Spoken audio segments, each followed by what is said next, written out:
Okay, live tayo ngayon sa Sunshine Beach Resort.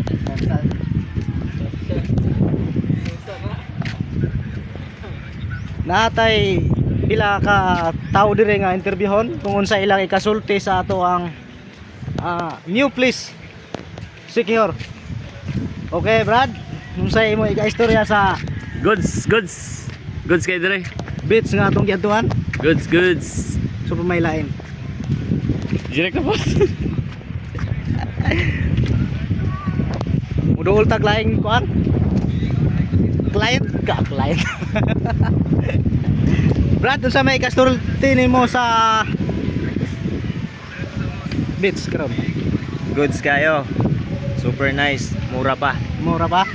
Okay.